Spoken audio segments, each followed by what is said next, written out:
เนาะเว้าเรื่องดินของทางแม่ลูกหาเนาะที่ว่าเฮาสิซื้อดินดอนตอนใหญ่เพิ่นนะพี่น้องเอ้ยเนาะพอดีว่าบัดเฮาสิเข้าไปซื้อแท้ๆเพิ่นบัดมีการลังเลเนาะว่าสิตัดสินใจขายหรือบ่ขายสินะพี่น้องเอ้ยเนาะดินตอนที่ว่ามีเฮือนมีดินเนาะในราคา6 ล้านกีบนะพี่น้องเอ้ยบัดพอเฮาสิซื้อเบิ่นลังเลเนาะ บ่อยากขายบัดนี้ก็เลย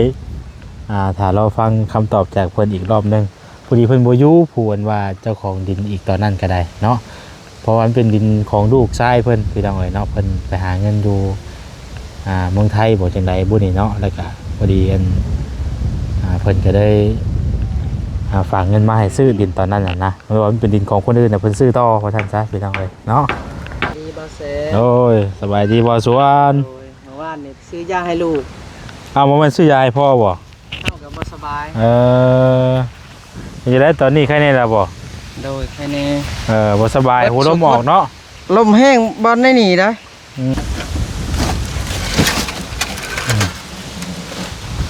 เอามาดูสิถึงอยู่บ่นี่ขอบคุณหลายๆบ่เซนบ่ซาลีผู้รักผู้ใหญ่แม่เพิ่นนั่นแหละเนาะเงินในเพชรคือเก่าซื้อมาให้น่ะเด้ออยู่ต่างประเทศได้แม่เด้อขอบพระคุณหลาย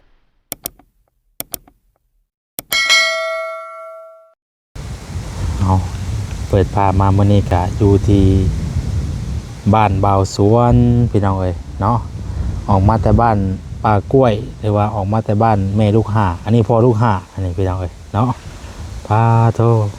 มีแต่ผู้ลูกห่าพี่น้องเอ้ย เอาเนาะพอดีว่ารอทางอันลูกชายเพิ่นพี่น้องเอ้ยเนาะเว้าเรื่องดินของทางแม่ลูกห่าเนาะที่ว่าเฮาสิซื้อดินดอนตอนใหญ่เพิ่นนะพี่น้องเอ้ยเนาะพอดีว่าบัดเฮาสิเข้าไปซื้อแท้ๆเพิ่นบัดมีการลังเลเนาะว่าสิตัดสินใจขายหรือบ่ขายสินะพี่น้องเอ้ยเนาะดินตอนที่ว่ามีเฮือนมีดินเนาะในราคา6 ล้านกีบนะพี่น้องเอ้ยบัดพอเฮาสิซื้อเบิ่นลังเลเนาะ บ่อยากขายบัดนี้ก็เลยถ้าเราฟังคำตอบจากเพิ่นอีกรอบนึงพอดีเพิ่นบ่อยู่ผู้ว่าเจ้าของดินอีกตอนนั้นก็ได้เนาะเพราะว่ามันเป็นดินของลูกชายเพิ่นพี่น้องเอ้ยเนาะเพิ่นไปหาเงินอยู่เมืองไทยบ่จังไดบุนี่เนาะแล้วก็พอดีเพิ่นก็ได้ฝากเงินมาให้ซื้อดินตอนนั้นน่ะนะเพราะว่ามันเป็นดินของคนอื่นน่ะเพิ่นซื้อต่อว่าซั่นซะพี่น้องเอ้ยเนาะก็ได้รอถ่าซะก่อนพี่น้องเอ้ยทางเฮาก็เลยออกมาหาทางบ่สวนถ่าพี่น้องเอ้ยมาอัปเดตเบิ่งนี่แหละเนาะมาอัปเดตเบิ่งสังกะสีเพิ่นหรือว่ามาอัปเดตเบิ่งเพิ่นครัวเพิ่นเนาะที่โทใส่เป็นลมคากิโลนี่เนาะสบายดีบ่เซนโอ้ยสบายดีบ่สวนเมื่อวานนี่ซื้อยาให้ลูกบ่แม่นซื้อยาให้พ่อบ่เข้ากับบ่สบายจะได้ตอนนี้ใครแน่ล่ะบ่โดยแค่นี้บ่สบายหูลมออกเนาะลมแห้งบ่ได้หนีได้บ่อื่นก็บ่มีได้ลมแห้งเนาะโดยมันแป้นมาแต่พุ่นบางทีพี่น้องเอ้ยเนาะบ่มีโอ้มันแป้นเติดเพราะว่ามันเป็นเลินเลยโดยเป็นเดินอันนี้สิใส่เส้นบ่โดยอันนี้สิเอาแป้งยังมาใส่ไอ้อะไรผ่ามันนี่จังหวะน้ำเบาเซนนี่แหละมาเซล่าบ่มาแอมใส่จังหวะเฮากับทางผู้หลักผู้ใหญ่เบาเซนเพิ่นบอกเฮาก็บ่ฮู้แล้วยังจะตับกับมาเซล่ายัง3แผนเนาะยัง3แผนใส่นี่4เลยเด้ใส่นี่4ยัง3บ่หลายแผ่นบ่โดยมีติสังกะสีก็ยังเหลือ3แผน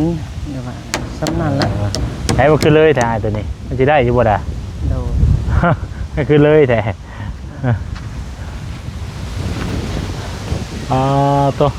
ตัวปูใหญ่ดิต่อไปนี่กันเนาะบ่แตกบ่ดิตัวปูน้อยบ่มีบ่อ้ายคือตัวมีปูน้อยอยู่ตัวมีอยู่อันนี้ตัวปูแบกก็ได้ต่อกันนี่นะ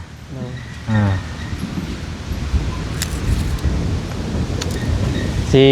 ไม่บ่ถึงก็เลยใส่ทางนี้เบาแสน อ๋อ ไม่มันบ่ถึงธรรมดาเบาส่วนว่าสิบากตัวนี้วันนี้ไม่เส้นนี่บ่ถึง อืม ไม่บ่ฮอดนี่ เขาก็ได้ใส่ไปสิมันก็ได้ใส่ไปสิเบิดได้เว้ย โดย อืม ทางพุ่นเด้อ เป็นหยังดอกใส่ไปสิจิกเอาก็ได้ โดยใส่ไม่เส้น โอ้ลมแรงขนาดเนาะช่วง โด นี้ ยแห้งขนาด เก็บใส่ได้อ้ายไม่ตอกอะไรมัน โดย พอใช้ได้ก็ใส่เก็บใส่ไป ใส่ใหม่ อ่า นี่แหละเบาน้องมาเสาร์นี่เบาแสน ไว้มานุงบ่ บอกผู้หลักผู้ใหญ่เพิ่นเบาแสนเฮาก็ขอโทษขออภัยวันนี่ก็ไปซื้อยาให้ลูก ไปซื้อยาให้ลูกบ่ โดย เอ ก็ไป อ ซ้อมรถเสาร์นี่ซ้อมรถแป้งรถถีบให้ลูกรถมีแตกแล้วก็ ได้ขี่แล้วบ่บัดนี้ โดยได้ขี่แล้ว เออ ก็เลย เอาเงินให้ทั้งน้ำเอื้อยเพิ่นได้เมื่อวาน โด นี่ ยเห็น ซื้อยาเด้อว่ะ โดยการสตุสการ เออ อยู่ดีมีแห้งขอบพระคุณหลายๆผู้หลักผู้ใหญ่เพิ่นเงินเบาแสนให้อยู่ดีมีแห้งมันยืน โดยมาผมไปน่ะเห็นคือเห็นแวบๆอยู่น่ะออกมาแล้วว่าบ่เห็น โดย ก็เลยไปเลยบัดนี้ข้าวในวานนี่ ข้าวอยากไปยืมรถเพิ่น เออเนี่ยอีกอย่างนี่เรื่อยบ่ เรื่อยเก่า เออ สิตกใส่ วางเนี้ยตกใช่เลย ตกใส่ หอยไว้ทางลุ่มเพื่อน ไอ้อย่ายาวเด้ออย่าดื้อเด้ออย่าดื้อเด้อหามาพิน เขาก็เฮ็ด อย่าดื้อ เจนึงข้างในข้างนึงเอาไว้ดังพื้นดังไฟนะ โดย เขาก็เอาไว้โล่งๆนิดนึงข้างมันนะนาย โดย เอาไว้แบบว่าบ่ให้มัน แบบบ่ให้มัน เจ็บบันไดอะนะ โดย คือว่ากว้างตับแล้วนี่ก็ โดย กลัว กว้างเติบแล้วนี่ก็ได้ เฮ็ดสิแล้วเด้เนาะเฮ็ดเองครับพี่น้องเอ้ย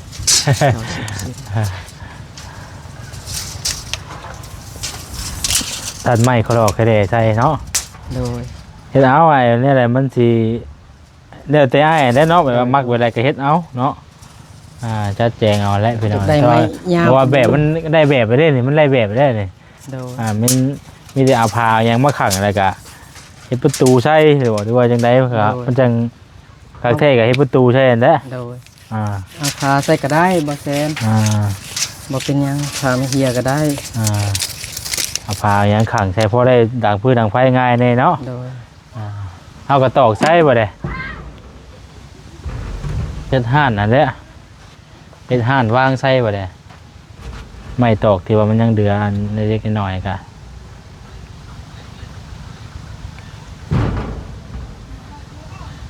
คิดเอาบ่ โดยพริกกระเทินสิได้คิดเอา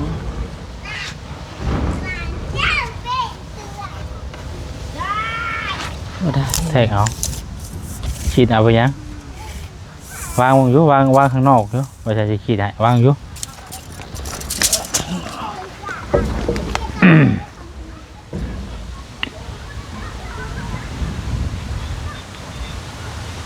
มันสิคัดๆนิดนึงเนาะ โดย มันจัง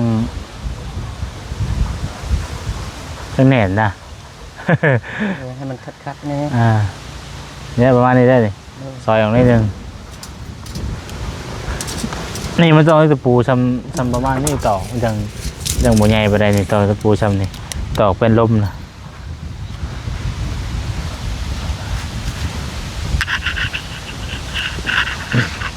เป็นครัวเพิ่นน่ะ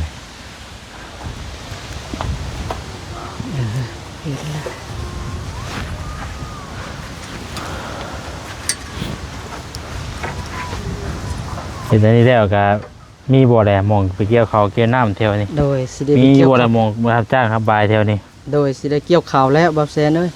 บ่าวสวนก็สิได้เกี่ยวข้าวแล้ว ใกล้แล้วเขาอ้ายเองบ่ โดยเกี่ยวข้าวเองนี่แหละ เอ่อ ก็กำลังสุกเลยได้2-3 มื้อนี่สิได้เกี่ยวข้าวแล้วบัดนี้ เขายังใส่เขายัง ข้าว11 11บ่ โดยข้าว11 11เอา11มันก็งานแน่นนึงเนาะ โดยงานแน่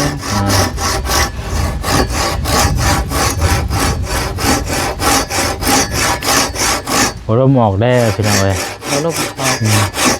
ถ้าใครหาอยู่หากินหยังก็สรูปสุเต้ากินซุมื้อนี่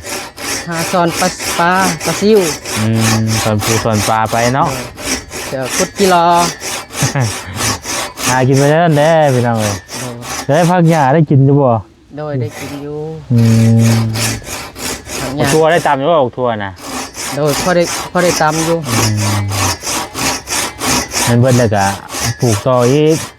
มีหยังมาปลูกแล้วก็ปลูกเพิ่มอีก สิปลูกต่อเนื่องแล้วนะ มันจะได้กิน ให้มันแล้วเฮือนครัวก่อน ให้เป็นครัวกันบ่ พอได้แก่พอได้กินเนี่ย เห็นแล้วเป็นครัวหมดแล้วแล้วเป็นครัว โดย นี่ก็ใส่สิใส่ยังบ่ได้ใส่เส้นอีกบ่อันนั้น ใส่ ใส่อีกนึงก็ได้อย่าว่าก็ กลางนี่บ่ เดี๋ยวมันย้อนพูดได้บ่ได้มัน โด ห่าง ย พูดเนาะ ใส่ก็ได้ ได้เฮาจังซ้ำใส่หลังก็ได้ดอกบ่ได้ โดย ใส่ข้างในพี่ตั้งตึกเข้าไว้โดดพอมันครึ่งไว้นะ โดย หรือว่าที่ต้องให้พาที่มันเดือด พาไปเฮียฮัท อยู่ ช่า ชั้ ง น ตัวนี้ อ๋อ แล้วก็ในรถไทยอันนึง ได้ก็เฮ็ดขี่ตะไคร้น้ำมาได้เด้อ โดย เฮ็ดคนละหนึ่งเข่าน้ำแล้วห้องขึ้นมันขึ้นอีกนิดนึงระวังกันยังบ่เพื่อนยามฝนตกกันนะยามได้หิวเป็นหยังดอกยามได้สิมันเบิดผลแล้ววันนี้นะ เบิดแล้วบัดนี้เบิด อ่า มีผลแล้วบัดนี้ มันเบิดผลแล้ววันนี้พี่น้องเลยเนาะแต่ว่าเราก็เฮ็ดเพื่อไว้แหล้ว โดย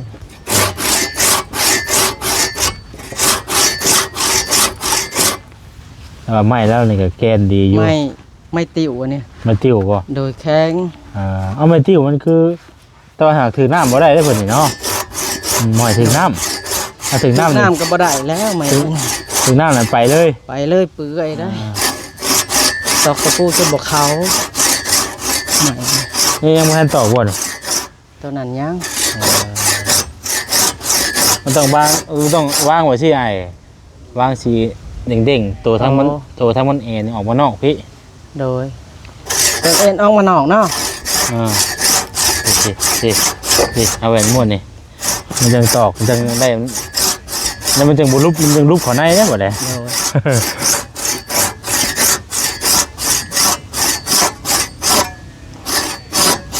มานุ่งน้ำบ่ได้แวะบ่กินนี่ เราแวะอยู่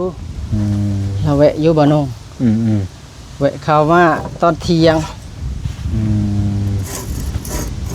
ถ้ากันมาแต่บ้านปลากล้วยนี่ก็ว่าแต่ โดยหากนมาแต่บ้านปะกล้วยบ่โอ้ พอสิไปซื้อดินมาเพิ่นนะ เดี๋ยวนี้ก็บ่สบาย ฮะ พอดีกินยาหมอกนะ อย่า ลม บอก ช่องมือเลยลมแห้ง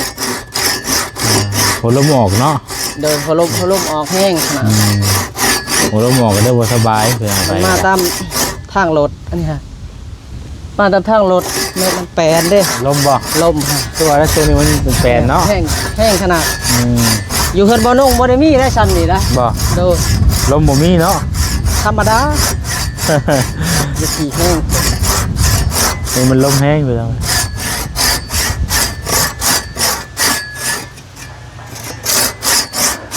ที่สิแล้วอยู่ดอกวันนี้เครื่องมาครบเบิดแหละ โดย เฮ็ดเอาอะไรมัน บ่นุ่งก็ มักมาได้ก็เฮ็ดเอาโอ้โหเอาได้ บ่นุ่งก็ว่าสิแล้วและเราก็ พอนุ่งแล้วก็สิห้องน้ำแล้วก็สิบ่ได้ว่าซอยแล้วบัดนี้ โดย ก็ได้อยู่แล้วว่าอ้ายก็ได้อยู่เนาะ พอได้อยู่พอได้อยู่ ก็แล้วบ่ได้เนาะ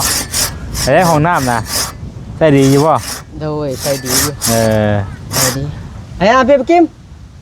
วันนี้ห้องน้ำเด้ออย่าอันนะกาญาประทายกันเด้อวันนี้ห้องน้ำเด้อ รักษาความสะอาดนั่นแหละบอกลูกบอกเต้า บอกลูกกันเลยอย่าลูกไปตาย ว่าอีกน้อยก็จะบ่ฮู้จักเด้ โดย คน ท้ายเลยก็ต้องล้างน้ำได้มวยมาท้ายเลยยากไปเด้อ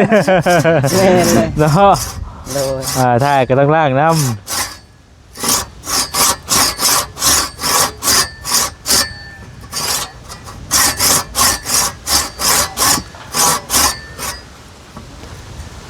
ใช่บอกมันแห้งตันยากได้อายไปนะพี่เอาไปว่างใช่ตัวนั้นเอาไปว่างใช่ไหนก็อยู่นอกหูตีนเหยียบไป เล เลย ยไปตัดแปดนั่นนี่ค่ะแต่เก่าเข้าไปตัดแปดเสานี่บ่เขา นั่นเลย เหยียบไว้รถบาทเนี่ยติดเหยียบไว้รถ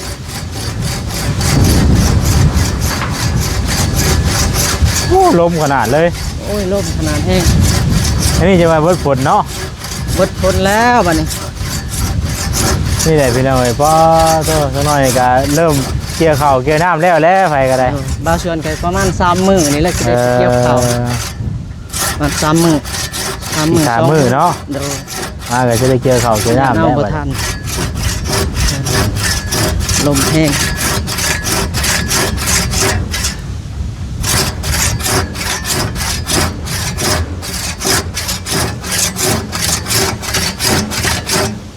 อันนี้มันแผ่นเดียวได้ไงอย่างกับโดย 4แผ่นบ่ได้นี่ขานี่ก็อีกแผ่นนึงนี่มานี่ 4 แผ่นเนาะ 4แผ่นพุ่นอย่างอีกพอโอ้ย3แผ่นมันยังอีก2แถวบ่ได้นี่ โดย มานี่ก็มานี่แล้วเฮาก็เลื่อมด้วยกันเลยบัดเลย ได้ต่อได้นี่ได้บ่เซนต่อนี่ ต่อจักต่อ3ต่อบ่ จะตัดเอาครึ่งหนึง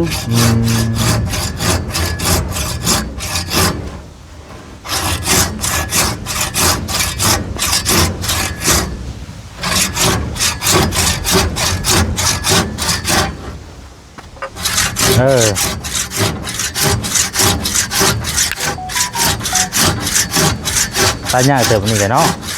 เรื่อยบ่แข็ง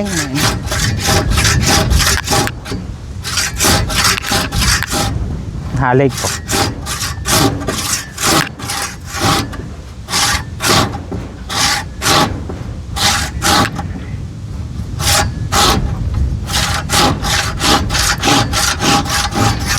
โอ้ไปขาดตัวเดียวจนสิหายใจบ่ติด โอ้เลยคือแกนมันเนาะ โดย คือแกนมีแกนอีกไปเอาสังกะสีก่อนปะเอาสังกะสีมาไว้ก่อนซื้อสังกะสีมาให้มันนี่กับพี่น้องเลยเนาะซื้อสังกะสีมาให้ทั้งบ่อสวนเพิ่นมื้อนี้4แผ่น8 ฟุตกับอีก6 ฟุตซื้อมาแบบ2แบบมันนะบ่ได้ต่อกันเด้จะได้ต่อกันในร้อนอยู่แล้ว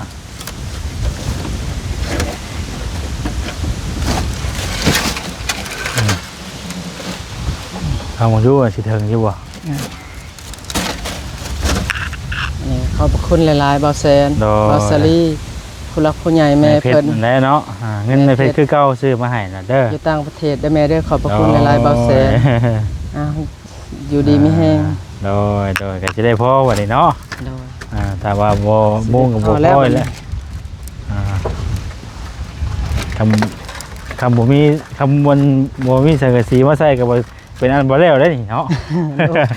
สังกะสี มีสังกะสีมาใส่ สังกะสีแบบว่ายังค้างอยู่นี่แหละ ใส่สังกะสีก่อนเลยบ่บ่าวแซน ฮะ ใส่มุงก่อนเลยบ่มุงก่อนก็ได้บ่ มุ่งเลยก็ได้ มุงเลยก็ได้เนาะ มันแล้วซะ โดย มันแล้วก็แล้วมันจังสบาย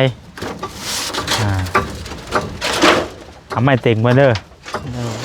มันมี2ขนาดนะกะ ติ้ง สี ไว้ก่อน ตัวสั่นกับตัวยาวต่อกันเด้อ โดย แนวกิมทายยื่นสังกะสีให้พ่อกิมเด้อ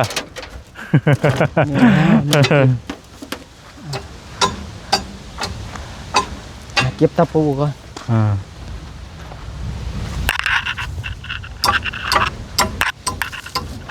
กลัวก็จะได้เอาแล้วแล้วก็เก็บเมียนบัดนี้ไม่ตอกหรือว่าจะเอามาปูนี่ก็ได้ไม่เป็นเลยดิให้เป็นนี่ก็ลายสิ โดยไม่ ได้อยู่เนาะเอาอยาก ปู ปู มุง อะ ก่อน เอาอยากปูก็ได้บ่ได้ เอามาเปิดกระจ้องหาให้บรรตะปูหน่อย ปู พิน มุงบ่ พิน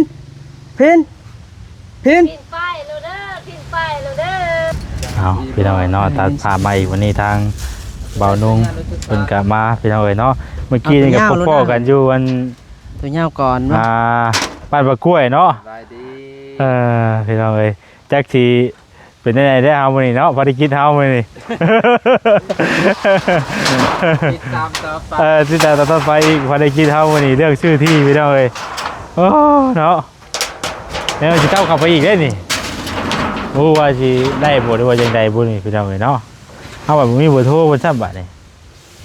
เราก็ไปก็คันคือว่าเพิ่นว่ายังตัดสินใจบ่ได้ก็ห่วย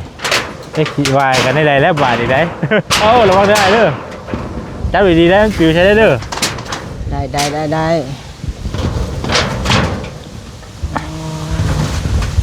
มันแต่มุงอยู่พุ่นแต่ว่าออกมา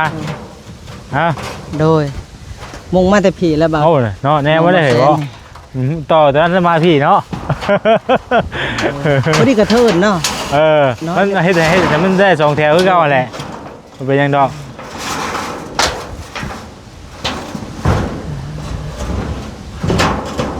ไอ้คือว่ายังบ่ทันได้ตัดนี่ยังว่า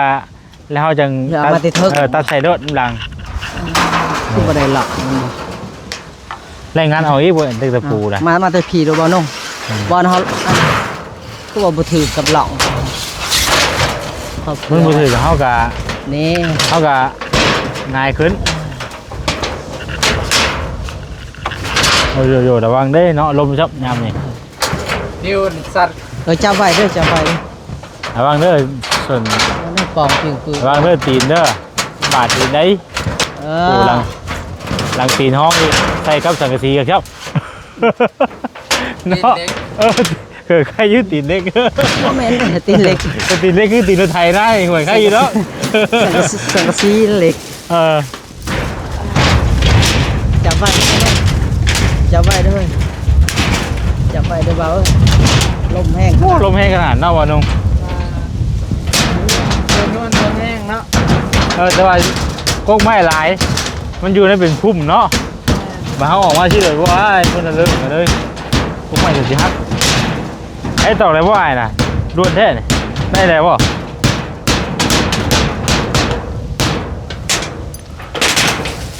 จะว่าบุถึงทำมาแจ็คล้อกัน อันนี้จะฟุต ตอนนั้นเป็ดกับพกได้อ๋องานเข่าเลยกับบุถึงนี่อาจจะเอาเป็ดเอาเป็ดกับเจ็ดเลยก็ได้ว้าตัวบาดเสียวแท้ มินเลยเนาะ ได้อยู่เท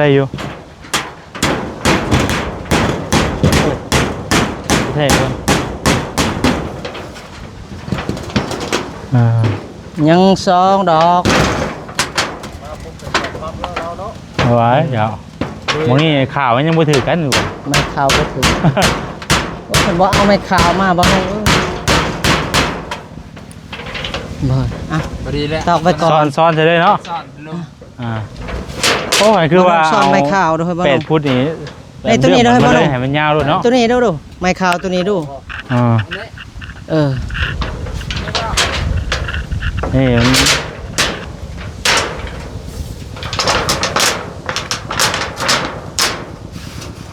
น ผิวบ่ มัน เบิ่งอยู่ มันสั่นมา เบิ่งได้เพิ่นได้คิดได้ใดพี่น้องเอ้ยกำลังมุงกันแต่ละสีเป็นครัวเรา แนวนี้เลยบ่อยู่ลุมมันบ่นุ่ง ฮะ บาดยาเด้อ เอาสบายดี สวัสดีเถิง สบายดี ย่อมือบ่ได้ จังซี่ว่า เจ้าจะได้บัดนี้ตอกแล้วบ่ตัวนี้หันหรือว่าย่าวไปพุ่นเฮ้ย ข่าวแล้วก็ข่าวแบบนั่นเนาะจับ มีตัวยากกว่านี้บ่ อืมมีตัวย่าวบ่นุ่งเบิ่งดูเฮ้ย ว่าเด้อเนาะ ในตีนเจ้าเด้ มันยาพูดถึง จะบ่ใส่บ่ พูดเอาตัวนี้ก็ได้แต่ว่า ตัวใด ฮะ อยากให้มันนอนพุ่นเลยเด้อ เอาห้อยพูดเนาะตัวนั้นได้ซะ เอาซ้ำนี้ก็บ่ได้บ่ซ้ำเฮาอยู่ซ้ำ ยามันแน่ตัวนั้นกะ ซ้ำนี้ก็ได้เนาะ ตอก แม่นบ่แหละ ฮะตอกแล้ว ก็ลองเบิ่ง อาจจะได้อยู่มัน ต้องหลอก อัดกันแล้วเนาะ ตัวลือไปเนี่ย